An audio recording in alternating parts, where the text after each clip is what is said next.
just about being home? It's nice. I mean, I live most of the year in Los Angeles, so to be able to come back here, for the summers and when the kids aren't in school, it's just pretty great to get back and, have that sense of familiarity and, see all the old friends and, come back to the hometown and see how it's doing. What was life? Yeah. What was life like growing up here? I mean, it was great. I grew up in Leesburg, which was kind of at the Harrison County, Scott County border. And so I was kind of out in the country a lot. And so coming into town was coming into Cynthiana. And, I have fond memories of, going to Van Hook's hardware store and eating at Leono's. And, it's just a cool town. I also read, I believe, in an article, you were not allowed to watch horror movies growing up. Is that true? Yeah, I wasn't allowed to watch horror movies, basically because my parents knew I'm a wimp. So, it was every year for Halloween I was allowed to pick out one horror movie. And so it would take me a year to recover from that. So that's how I grew up. Did one in particular stick out? I watched a lot of Hellraiser, but, I don't know if that's necessarily newsworthy. I would actually, it was like 2 or 3 years in a row I watched that movie because I thought it was cool. Talk to me about just the idea. Don't use that on TV. Great.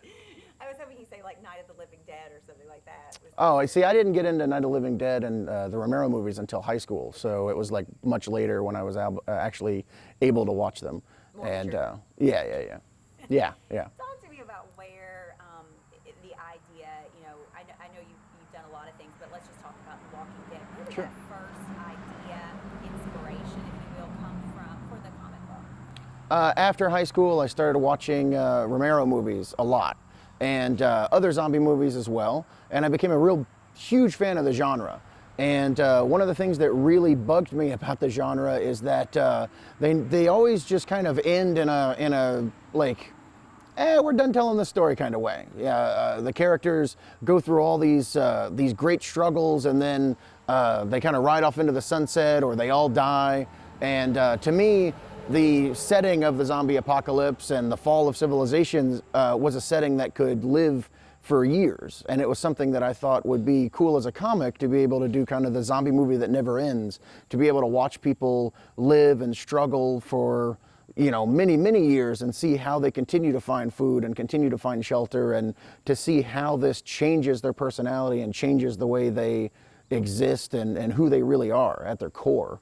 It was that evolving story that really excited me. What made you want to start it in Cynthiana? Just, familiarity. It was a place that I knew, and I also wanted to do a story that, I don't want to say real people, but normal, relatable, average people. I didn't want to do a story about a super cop from New York City, or, the CDC expert from Washington, D.C., or anything like that. I wanted to, people like myself, people like everybody I knew. I felt like it would be more interesting to see them dealing with the zombie apocalypse. Absolutely. When you started this, I also read, you were self-publishing. You had a lot of credit cards maxed out. What's it taken to get from that idea in here, you got it down on paper, and then you got it published, and then it became this sort of phenomenon in itself? Well, I mean, a certain level of stubbornness, I think. There were many steps along the way where I should have quit, and in hindsight, I really, really should have quit, because if things hadn't worked out for me, I would have been destitute and homeless and probably in debtor's prison. But because things did work out, I don't know, I feel very lucky. But there's not really any kind of like key piece of advice I can give, or any kind of secret. I just kept plugging away. I like to call it a special brand of stupidity. Something that makes you keep going when everything around you is saying, oh my God, you need to give up. Sure. Why do you think it's become, it now has, it's just got a cult following, from even the comic book to now the television show? Why do you think that is? I mean, when I look at The Walking Dead, I see it as a extremely relatable story, in that there's this completely unrelatable, strange, weird thing going on where dead people are up and walking and everything. But if you take that aside, it's really just a way to examine the kind of struggles that we all live through every day. Everyone worries about keeping their family safe. Everyone worries about, making ends meet, and the struggle of survival is something that to a certain extent, we're all dealing with at all times. And so I think taking that and putting that in a more interesting environment, seems to be a pretty good recipe for, a story. The number one question from the newsroom is this. Where in the world does one's mind come up with all of this that's in this? And so which is worse, the mind that comes up with all of this or those of us that actually watch it? That's what they want to know. Like, where in the world do some of those crazy things come from? We're all complicit. No, I mean, I have people come up to me and they're like, oh, my 8-year-old son watches it. And I'm like, I don't know that should be the case. But, if people, I have kids that read Walking Dead and their parents are like, it's the only thing they'll read. And I'm like, I don't know if it's quite appropriate for them, but at least they're reading. So that's great. But I don't know. It's good that we're all open to this kind of subject matter, and I think it is cathartic to a certain extent. I don't buy into reading violence makes you violent. I think that to a certain extent it does kind of allow you to explore dark thoughts that you may have without actually acting on them and things like that. So I think it's I don't know. I think it's a good thing. Second question that everyone wants to know is Rick Grimes based on someone that you know? Everyone wants to know that. Yeah, no, I wish he was. Rick Grimes is really just a bunch of made-up stuff that, I thought would work. I mean, every writer kind of writes themselves to a certain extent, so all the sadistic stuff in Rick Grimes, that's totally me. But not really. I don't know. I mean, it's just a character I'm pretending exists in my head and then writing his stories down on paper as you do. What has life been like after, this success? Life had to have changed for you, obviously, but what's stayed the same? What's become vastly different? I do a lot of on-camera interviews now. That's different. I don't know. I mean, my home life has mostly stayed the same. My wife and I don't argue about bills as much. That's nice. For the most part, it's pretty much the same, except for when I'm working. I had a very solitary life when I started writing The Walking Dead, and I worked in a basement, and I was mostly by myself, and writing comics, and collaborating with all the people that are all over the world. But it's a lot of emails and phone calls and things like that. Now I do a lot of meetings, and I do a lot of phone interviews, and there's a lot of stuff that keeps me away from scripts.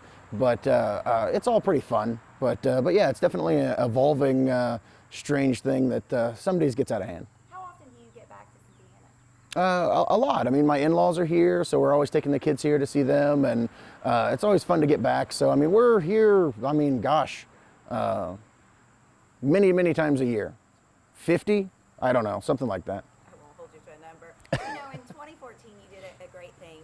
You helped get the Opera House in the theater back up and going so we'll be able to show digital movies. Sure. And now you guys are reinvesting in your community. Talk to me about this beautiful property and what you guys hope to do with it. Well, my wife and her sister are opening Ashford Acres Inn, which is going to be a fantastic bed and breakfast, and also a restaurant and all kinds of great stuff here. I think there's going to be horseshoes in the yard or something. I don't know. It'll be a fun recreational place. My wife and I love old houses. My wife more than me, let's be honest. But too often houses like this fall into disrepair and they eventually just get torn down. And, that was something that we always hate to see. I know there was a house on 62 that I drove by every day to school that I got to watch deteriorate year after year, and it was just very sad, and eventually got torn down. And so to be able to, make something of this place and just the level of renovation here is kind of crazy. It's going to be a very nice bed and breakfast. But to be able to restore an old house is always a lot of fun, and it's great to be able to do stuff like this in Cynthiana.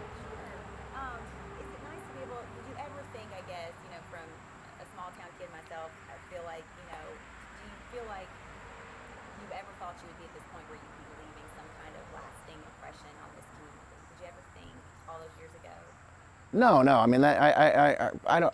To a certain extent, I still can't really accept that. I mean, I see the mural. The mural's really cool. It's hard to go, oh yeah, that's a thing I created. That's very strange. But it's nice. I mean, it feels good. But it's definitely a strange thing.